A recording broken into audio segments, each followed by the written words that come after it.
কোন মহিলা যদি বেপরদার কারণে জাহান্নামে যায়, শুধু ও যাবে না, ওর সাথে কেউ না কেউ রিলেটেড থাকবে পুরুষ। কুড বি ফাদার, বাপ হইতে পারে, বড় ভাই হইতে পারে, তারপর হচ্ছে স্বামী হতে পারে। যদি ওর জাহান্নামে যাবার রিজনই হয় বেপরদা, বেখোলা, খোলামেলা চলাফেরা। মানুষ হাজার রিজনে জাহান্নামে যেতে পারে, আল্লাহ সবাইকে ক্ষমা করুন এবং হিদায়াত দান করুন, আমিন।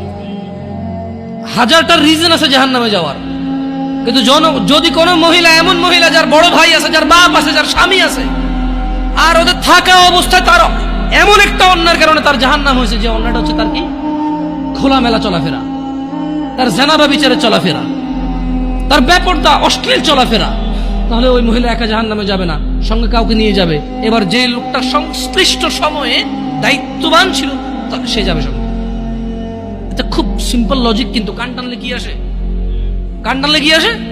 ওই মহিলা যদি সংশ্লিষ্ট রিজনে যদি জাহান্নামে যায়, সংশ্লিষ্ট সময়ে যে দায়িত্ববান পুরুষ তার অভিভাবকত্বের মধ্যে ছিল, যার উচিত ছিল তার জন্য সামর্থ্য অনুযায়ী জামা কাপড় কিনা সুন্দর দেখে, সামর্থ্য অনুযায়ী খাবার দাবার ব্যবস্থা করা, তার আর অর্থনৈতিক অবস্থার উপরে ডিপেন্ড করে, সামর্থ্য অনুযায়ী ওর কমফোর্ট জোনে রাখা হবে, সামর্থ্য অনুযায়ী যতটুকু আছে উজাড় করে দেওয়া ওর পিছনে, সংশ্লিষ্ট ব্যক্তিটার জন্য দায়ী থাকে।